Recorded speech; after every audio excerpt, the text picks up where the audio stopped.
welcome to Lauren Reed Color. Thanks for joining me for another Saturday Snippets Color and Chat.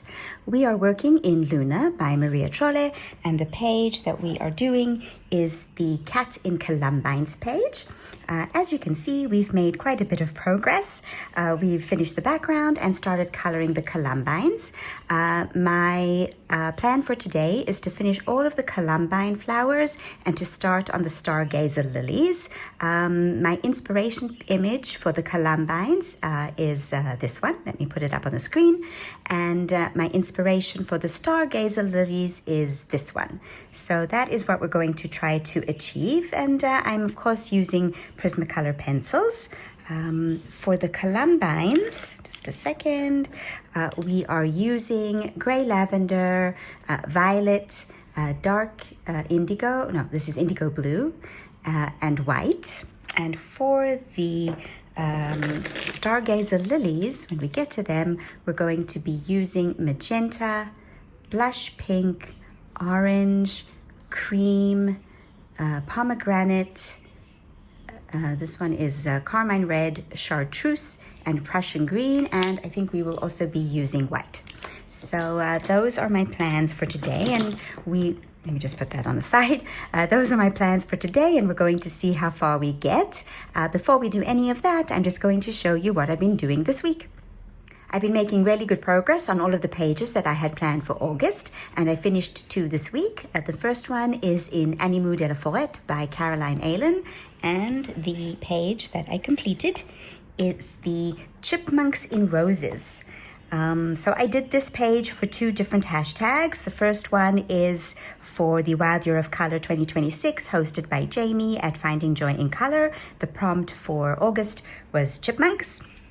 And I also completed it for the Color the Fairy Tales August hashtag, hosted by Joe at Geordie Colors. And the fairy tale for August is Sleeping Beauty. One of the prompts is roses, so I did the roses. Anyway, for this page, I used Castle Arts pencils, and basically I started out by deciding that I wanted to go for a non-traditional color of roses, and I love peach roses, so I decided to go for those. And once I had completed the roses, the rest of the palette was just a continuation of those colors. So I went for the purples as the complementary colors, and then the greens and the pinks, and last but not least, I did the chipmunks. I did have an inspiration image to follow for the chipmunks. Here it is on the side. And what I did was, in my iPad, I just started coloring this side, and then I switched over. I inverted the image so that I could color this side. So that was a really fun page. It came out beautifully. The background is inspired by Chris Cheng. She has quite a few pages on her channel that are inside a circular or an oval frame, and then it has gold on the outside. So that is what I did. I was inspired by her, and I think it came out lovely. I'm really happy with it, and I enjoyed coloring it very much. So that is my page in Animaux de la Forêt by Caroline Allen. I also finished my page in Mythographic Dragonspell for the group on Instagram. I am way ahead of the deadline. The deadline is the 24th, but I finished this one on the 20th. So yeah, I'm ahead of schedule. Anyway, the page that was chosen for August is the Once Upon a Dragon page.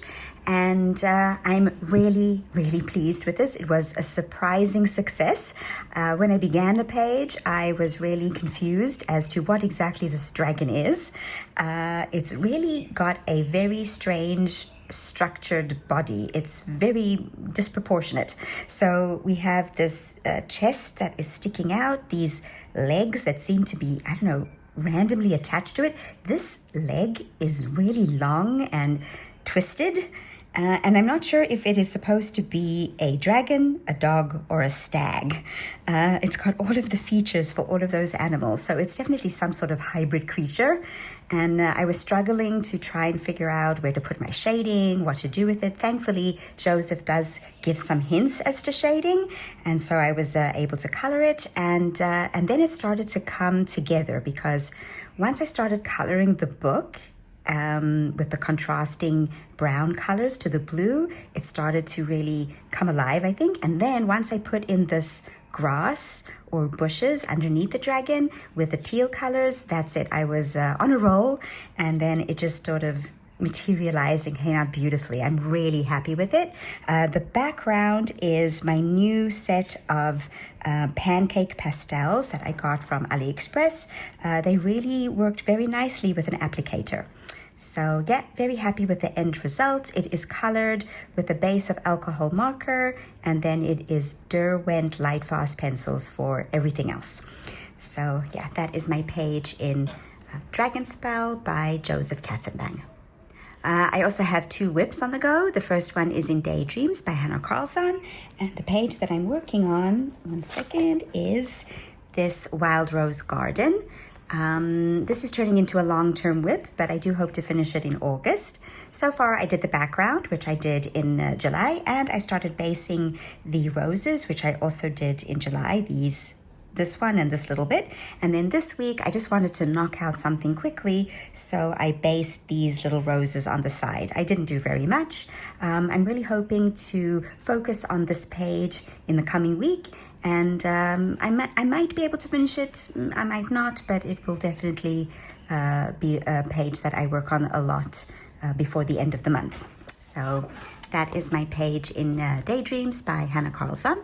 And finally, I began my page for the Creative Haven 2026 hashtag that I host. The book that I'm working on this month is Main Street by Teresa Goodrich, and the page that I began is the Dream Destinations page. So far I have done the brick wall, the frame around the window, and the door, and I will slowly but surely work on the other elements of the page. I want the sky to be sort of a glowing blue, so it'll be blue on the bottom and then perhaps like a sort of a sunset sky on the top, and then I sort of want that idea to be duplicated in the sign over here and over here.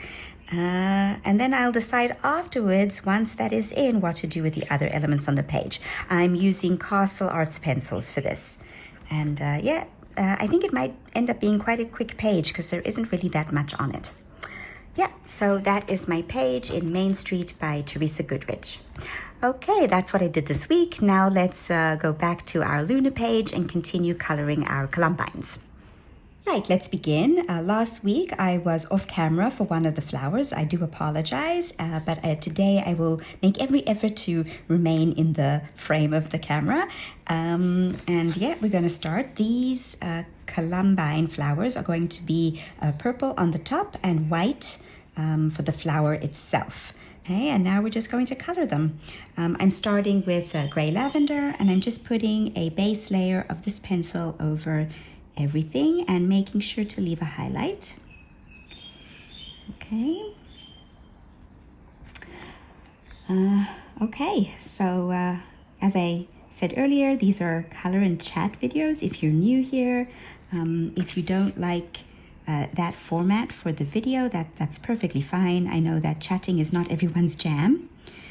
Just one second, let me get my next color. Okay, so next we have violet.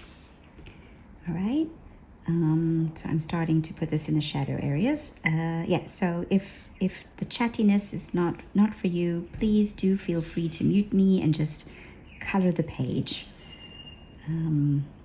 Yeah, so I thought that I would start a new sort of series for these color and chats and talk about videos that I saw on YouTube, on ColorTube, that I recommend. So I think every week I will talk about some of the videos that I saw during the week that are fun or informative or educational, and they're all coloring channels. Some of them are channels that I've followed for a while. Some of them are new channels. I'm on the lookout for some new channels to watch, to share the love, so to speak. So let's start off with, this is a channel that I followed for a while, Connie from Coloring Chemist. But Connie issued a new video, I think it was last week, focusing on all of the color tube channels that she could find. Okay, 1 second. All right, now we've got indigo blue. So she made a really helpful Google Doc with clickable links to all of the color tube channels that she could find. I will put a link to her video in the description box so that you can go and check it out. Highly recommend watching it and going to see all of the lovely channels that she has found, listed, and linked for us. I thought that was just so generous, so amazing, and I did spend a good few days going through all of her channels that she's listed there and watching some of them. And that's how I found some of these cool videos that I plan to share on the channel. Okay, now we're going to, I think, just blend with white. Second. Yeah, so what interesting videos did I see? Joe at Piggy Pens has a really interesting video on the use of AI in the coloring community, which I highly recommend. If you've been watching the channel for any length of time, you know that I do not like AI at all. And I just want to preface this by saying that when I talk about AI and my dislike for it, I am referring to generative AI. I do not have any problem with assistive AI. So, for example, Grammarly or text to speech tools, things that help people in their daily lives. So I consider assistive AI, and I have no problem with that. I also don't really have a problem with the AI that is being used in different medical fields. I think that this kind of AI is game changing. It is really important for medical research, for developing new medications and treatments. This is not the AI that I'm talking about. The AI that I'm talking about that I have a problem with is the generative AI. So these are the AI engines that have been trained on artworks and books and other content without the original creator's permission, without remuneration for those creators, and they create new content. This I have a serious problem with. So I also find it very problematic that, I know it also applies to the assistive AI, that AI is harming the environment. It uses a lot of electricity. It uses a lot of water to cool the data centers. And it's just damaging all around. And if we were only using it for the assistive AI, it wouldn't be as damaging, and it would at least serve a proper purpose. I also feel that people, especially younger people, are not learning necessary skills. They're not learning to think critically. They're not learning to write properly. They're not learning to express themselves. I really am concerned. I see it in my students that they are, I don't want to, they're not stupid. Stupid is not the word. They're becoming a little bit more, I hate to say it, ignorant. Just believing whatever they see, not, thinking critically. So I'm really trying, at least in my little corner of the world, to teach my students to think for themselves. Anyway, I digress. So I was watching Joe's wonderful video where she was talking about the use of AI in the coloring community. Again, this is a video I will link in the description box so that you can check it out. I'm not going to say anything more because I feel that her video speaks for itself. So yeah, check that out. Did I blend with white? I might not have. Let's do that.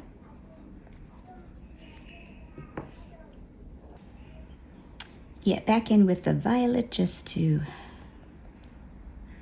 put some color back in. Yeah, so I saw that video. What else did I see? Okay, let me just reposition this page so that I can get to this one. Okay, back in with the gray lavender and just a base layer. Yeah, so another video that I saw that was really cool is Jennifer from Tulgey Wood Colors. She's already started with, I can't remember the name of the channel that is collaborating with her. I will put it up on the screen.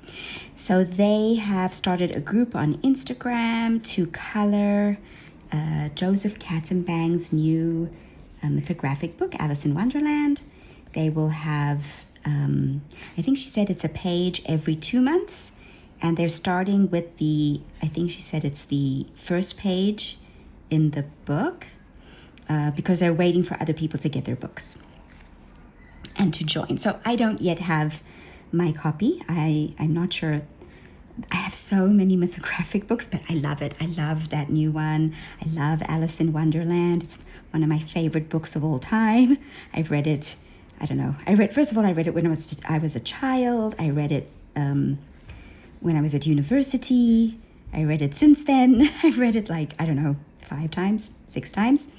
And it's one of my favorite books. So yeah, I will definitely be getting it. I don't have it yet, but I will get it. And then I will probably join in that cool group. So yeah, I'll link Jennifer's explanation video in the description box as well. Sorry for the short pause. I had to get up to close the window.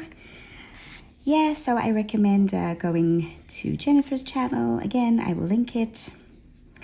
And one last channel, this is a new to me channel. And her name is Erin. I will put her channel name on the screen. She's a new to me channel, as I said, and I think she's only been on ColorTube for a couple of months. So I was watching her channel and she was talking about the reason she left TikTok. And it really resonated with me, what she was saying. Because I was on TikTok, I think, for exactly 5 minutes. No, a couple of months. And yeah, it's not for me. Not for me. Yeah, so she has that really cool video. And she was also talking in a different video about other hobbies. So one of them that she was talking about, before she started coloring, she was very into solo RPG journaling. And of course, I had to go and see what that was because I'd never heard of it. And now I have gone down the solo RPG rabbit hole. This is always what happens to me. I learn new things, and the next thing, I am completely immersed in the hobby. I've done that for a couple of hobbies. Some of them stick, some of them don't. So, for example, coloring is a hobby that's stuck. I've always read. Reading has always been ever since I was a small child. But I also did calligraphy as a child and then got back into it as an adult.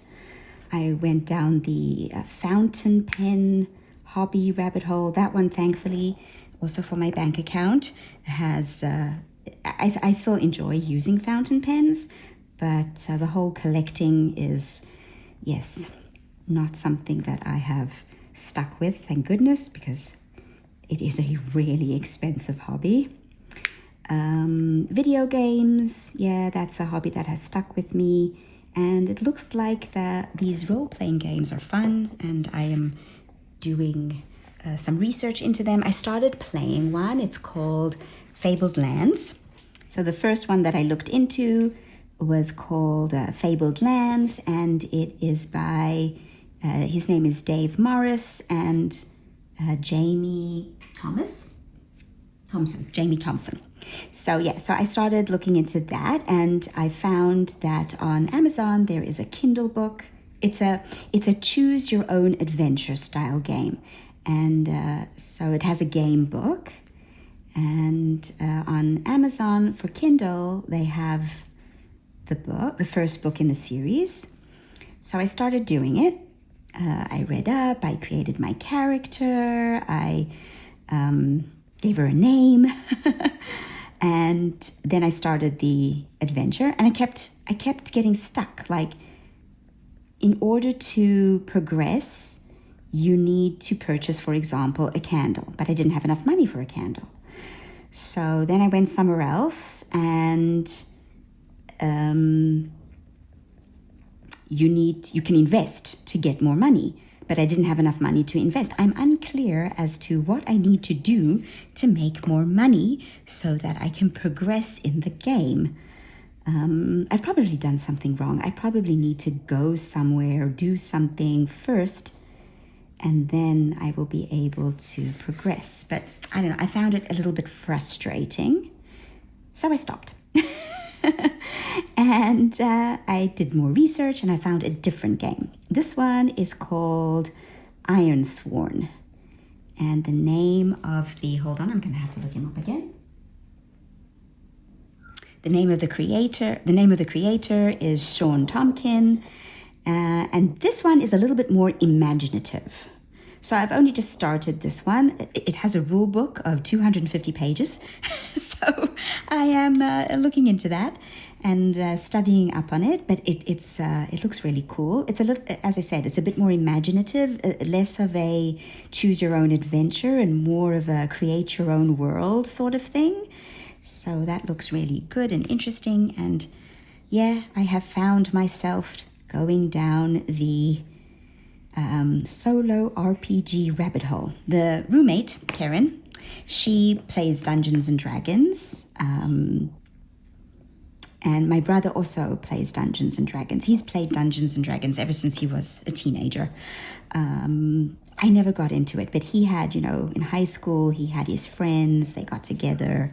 They played Dungeons and Dragons, and even though they still play together, even though quite a few of them no longer live close by, and even my brother, he's moved to the Netherlands, they play on Zoom. So that's kind of cool. I remember the name of the game on Steam. Okay, so Karen has played games on Steam. What's it called? Baldur's Gate 3. Baldur's Gate. Does it have lots of chasing and killing people? Oh, I mean, it's not. It's a D&D game. Okay. But you can play just you versus other.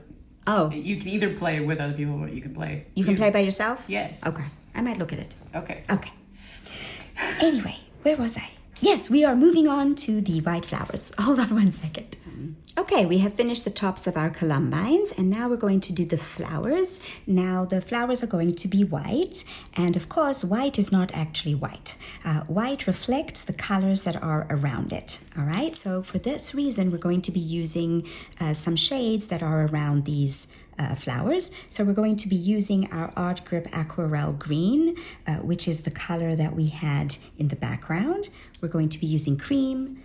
Okay, another color from the background. We're going to be using 30% cool gray, white, and we're also going to be using touches of the violet and the blue indigo that are in the tops of these flowers, okay?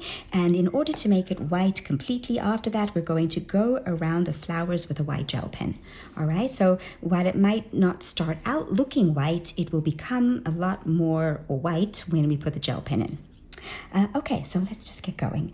So we're going to start. Now, it's very important to have a very light hand because we only want touches of these colors in the flower itself. I'm going to zoom in and we're going to start.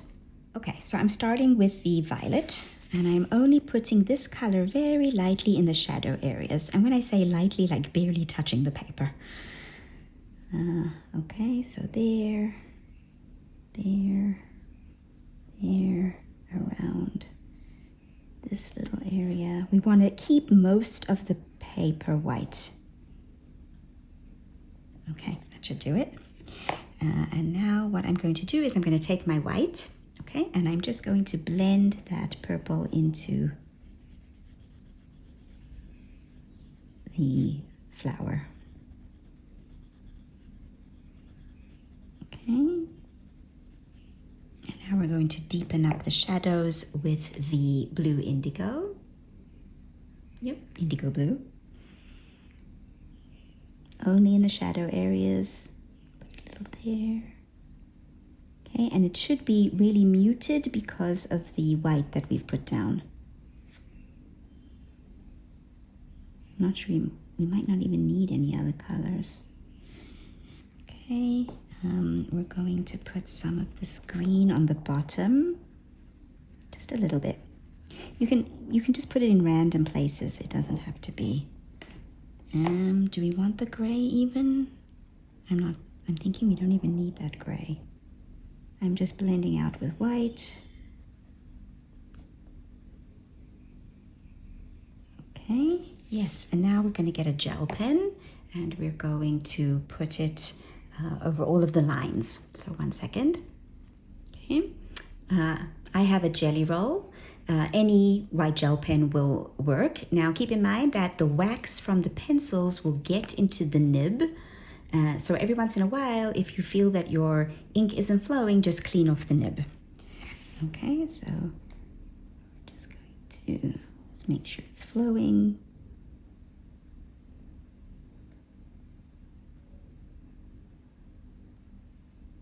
And you just go over the black lines.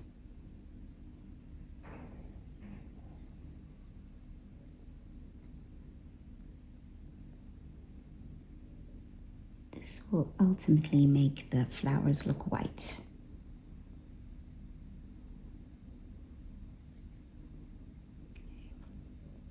Yeah, just 1 second, I'm concentrating. And there we go. Okay, you can always put in another layer of white once it dries, if you feel that it's necessary. Yeah, so those are all the videos I saw on YouTube that I thought would be nice to share. Okay, we're going to do this flower now, and we're going back with the violet. Again, very, very light-handed, only in the shadow areas. Make sure to leave most of the white of the paper. Yeah, another thing that I saw on YouTube, not only on YouTube itself, but also I received an email from YouTube talking about the changes that they are making to the YouTube partner program. And I don't know, quite a few people seem to be very upset about these changes. And on the one hand, I don't blame them, because from what I understand, in order to be monetized now, a disclaimer, my channel is monetized. Whatever money I get from YouTube, which is really not a lot, goes back into the channel.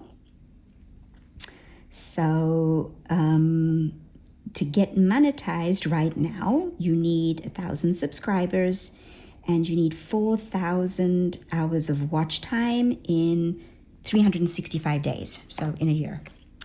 Wait, let me put the green. But YouTube is changing that now.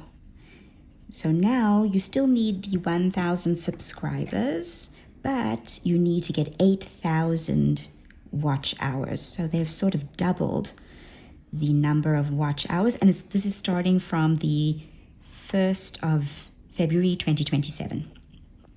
So obviously, like, small content creators are very upset about this because, you know, a lot of them struggle to get even the 4,000. YouTube is a huge platform, and channels join and channels leave, but you know, I thought to myself, what is the purpose of the channel? Yeah, what exactly do you want? For me, I don't know about other people, but for me, it's just, you know, sharing my coloring, helping people in the community, you know, contributing in my small way. And let's put it this way, YouTube is going to put the commercials onto the videos regardless. And at least by being monetized, they can, you know, give back to me a little bit, and then I can give back to the community, because they're going to make money off my channel anyway, so, I might as well make them work a little bit for me as well. And for you. So that's that flower. I don't know if I like that. Oh, we might fix it up a little later once it's dry. You can always fix up the gel pen and the acrylic a little bit later on.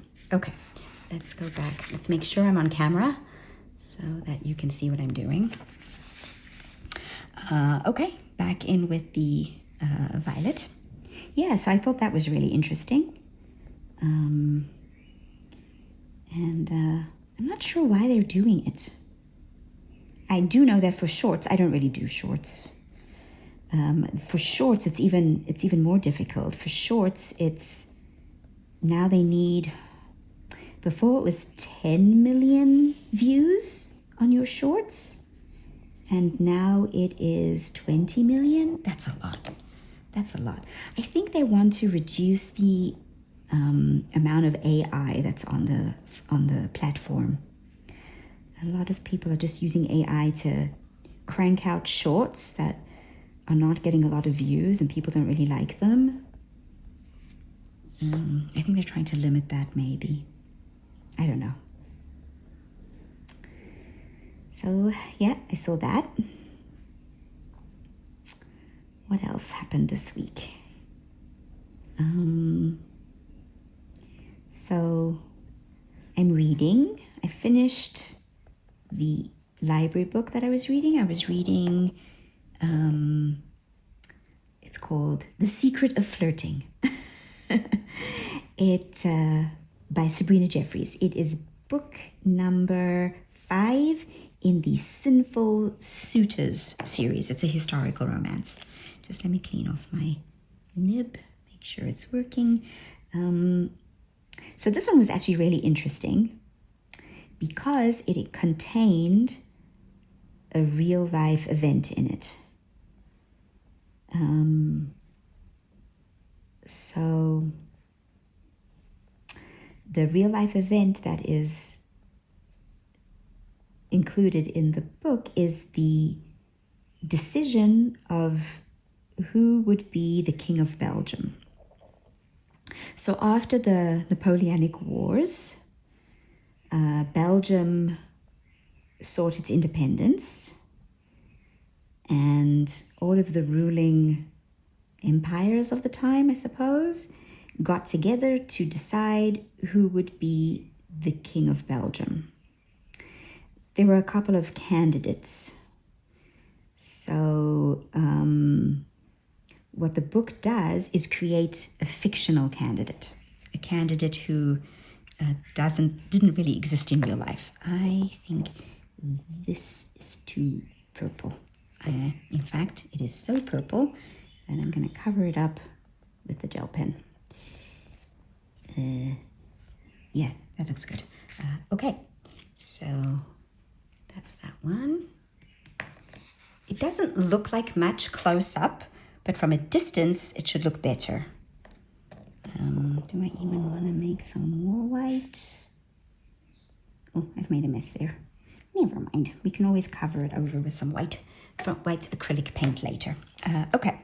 Let's move on to this one. Yeah, so for the purpose of the book, the author created a fictitious candidate and then a plot around it. It was really interesting. It was good.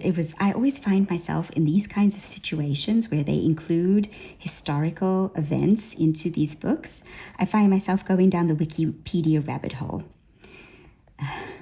So in the end, the candidate that was chosen was Leopold I. So Leopold I was a really interesting guy. He was the husband of Charlotte, the Princess of Wales. So George IV had one child, Charlotte, and she was married to Leopold. He wasn't the king of the Belgians at the time. He was just a minor German prince of some kind. And from what I understand, from all the history, they were really in love with each other. They were very happy together. And unfortunately, she died in childbirth. So after that, England had no heir, really. I mean, they had an heir, like way down in the line of succession. And all of George's brothers decided that, wow, we need to get busy and get married and have children, because George was estranged from his wife. They did not get along. And so there was then a race for all of his siblings, all of his brothers, to who could get married first and have a child. So eventually, after, I'm digressing. Let's suffice it to say, Leopold was a candidate to be king of the Belgians even after his wife died. And that's what happened. He was the one who was chosen by this congress of monarchs and politicians, and they chose him. And the current king is descended from him, or his brother. Yeah, the current king of Belgium is definitely related. So anyway, but what was interesting even more is I already knew this. I read a lot of historical books and historical fiction, and so I already knew this. But so after George the Fourth died, his brother William the Fourth became king, because none of the other, he didn't have any more children after Charlotte. So the crown went to his brother William. Now, William was married to Queen Adelaide, and unfortunately they had no children. King William did have lots of illegitimate children, but no legitimate children. And so when he died, the crown went to Queen Victoria, because Queen Victoria's father, the Duke of Kent, after Princess Charlotte died, he got married. He got married to Victoria. Oh, I can't pronounce the German surnames. They are quite difficult to pronounce. But suffice it to say, he married a German princess named Victoria, and their daughter was Queen Victoria. So after William the Fourth died, Queen Victoria became queen. Yeah, and the current king, King Charles, is descended from her. Yes, so that was really interesting. I enjoyed it. It was very good. And yeah, I finished that book. I don't know, I was more interested. I mean, I enjoyed the plot. It was good. And the romance was okay. It's not the best romance in that series. I didn't feel that the couple had much chemistry, but it was okay overall. And I really enjoyed the historical aspects of the plot. So yeah, I finished reading that, and now I'm on a historical kick. So I am now reading The Saint. It is book 5 in the Highland Guard series by Monica McCarthy. And this one is about the Scottish Wars of Independence, and the surrounding the coronation and struggle for choosing the King of Scotland, and in the time of Robert the Bruce. So that's who the king is, Robert the Bruce. And it's all about the Scottish Wars of Independence and him getting people to rally around him and all of that kind of stuff. And the focus of the stories are the Highland Guard, who are sort of like an elite band of mercenaries. Well, they're not really mercenaries because they're not being paid, but they're loyal to the king, and they are, helping him consolidate his power, sort of thing. So I'm enjoying that, and I'm, of course, enjoying going down the Wikipedia. Am I on screen? Yes. Going down the Wikipedia rabbit hole again with this book as well. So, yeah. Yeah, so you basically just fill in the flowers and make them look white. Okay, this is the last one of these.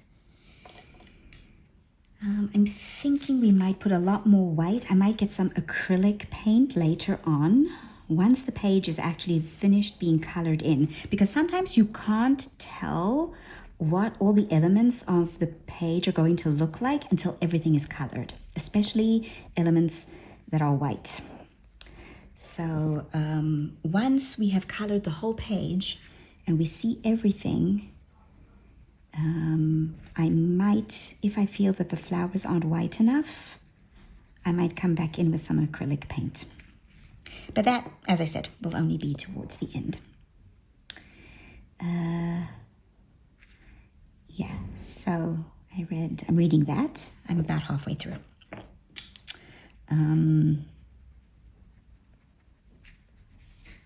What else am I doing in terms of books?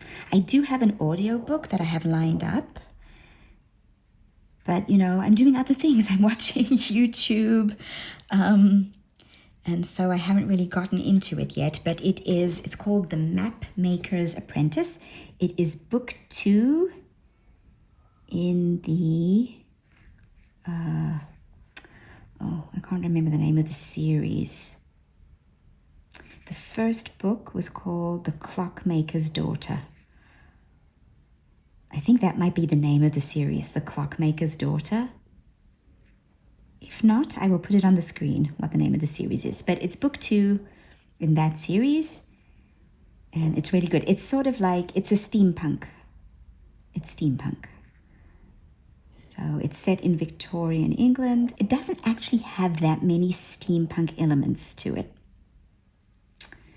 It's very minimal steampunk, but it's good. I enjoyed the first book very much, and I'm eager to get into the second book. Let me just clear that away. Okay. I haven't started it yet. As I said, I am busy watching YouTube and also television. Okay, so let's zoom out and see what it looks like from a distance. It might look more white from a distance. Hold on one second. Yeah, this is what they look like from a distance, and they do look a lot more white. But as I said, towards the end of the page, I might come back and put some white acrylic paint to make them look even whiter. Yeah, I think we have time to do one of these stargazer lilies. Let me just remind you, here is my inspiration image. Okay, we're going to try to make it look like that. And for that, we're going to need pinks and white. So let me just get my pencils. Right, we are going to move on to our stargazer lilies, and we're going to do this one, and we're going to start with the stamen. For that, we're going to use a couple of greens and a brown. So we're going to use brown umber, Prussian green, orange, maybe, chartreuse, and cream. And now I'm going to zoom in, and we're going to get started. Okay, so I'm starting with cream, and I'm just putting a base layer of cream over all of the stamens and on this flower. Okay, and I'm also going to put a little bit of this color on the petal. Just a little.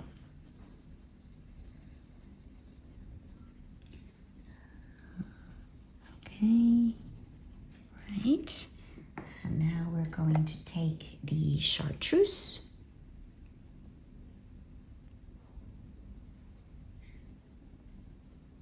Okay, I'm not doing the oval tops of the stamens because they're going to be brown.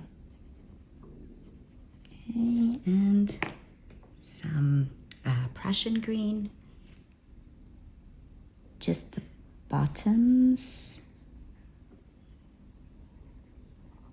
And maybe underneath these little oval shapey things. Okay, all right. Now for the oval parts, I'm going to take orange.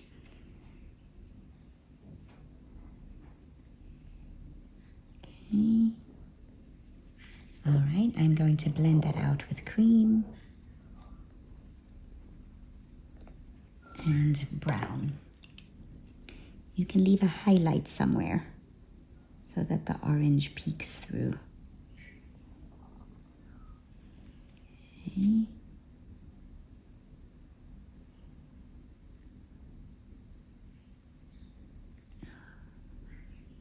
these are really small, so I'm concentrating and I'm quiet. Okay, so that's that. Right now for the petals, we're going to use pinks. So 1 second. For the petals, we're using magenta, blush pink, pomegranate, and white. So let me just put these on the side. We're starting with blush pink. Now, because I want the tips of these stargazer lilies to be white, I'm not going to put any color there. I'm just going to leave these parts of the petals as white as possible. And I'm going to put this down the vein of the petal on either side. We will actually go in with white towards the end. And then here, I'm just putting this color over there. We want to leave that white. So I'm not going all the way to the edge. Okay. Then we're going to put magenta. 1 second. Magenta. All right. Again, we're not going all the way to the edge. We're just filling in a little bit, okay? And because the petal has like sort of strokes in it, lines in it, that's what I'm using. I'm using as if I was doing fur. Yes, strokes rather than circular motions. And I'm leaving that white. Okay. We might even put some gray in here at some point.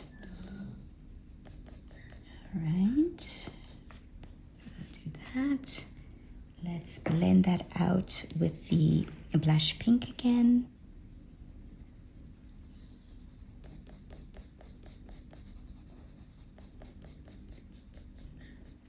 Okay.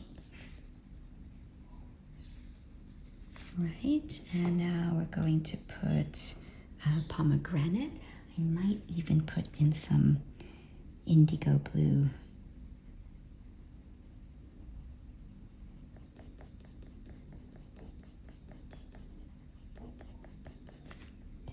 Okay. For the deepest shadows. And of course these dots are also like indigo.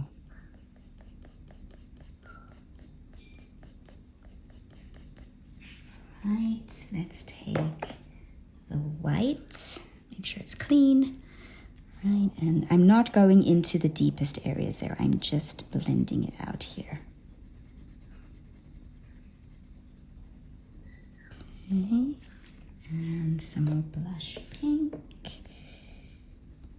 I keep looking at my reference photo. Once you've got a reference photo, it's very helpful and you can just see what it's doing there. I think we might need a little bit of gray, but actually I see that this petal is sort of curling up. So let's take some of this pink and just put it there. And some of the magenta. And then blend it out with white. Oh, I think we also need some pomegranate.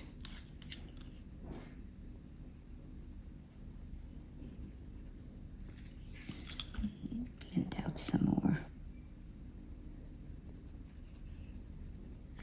Okay, and I am going to get the indigo blue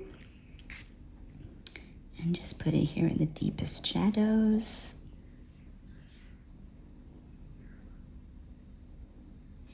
We might need some black. I'm going to blend that out with pomegranate.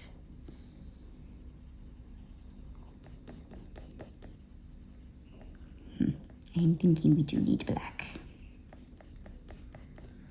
But let's put these circles in.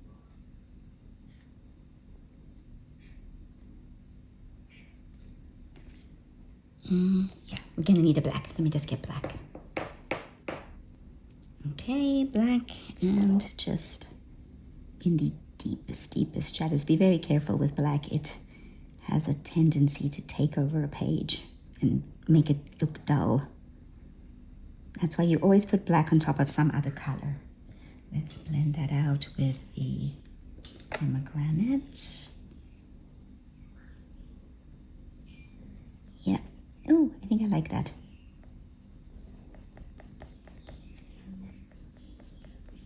Yes, I like that. Okay. Do we have time to do another one?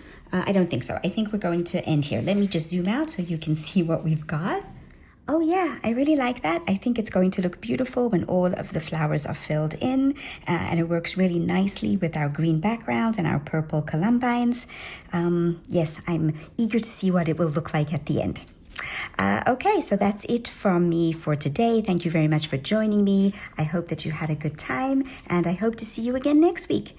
Bye for now.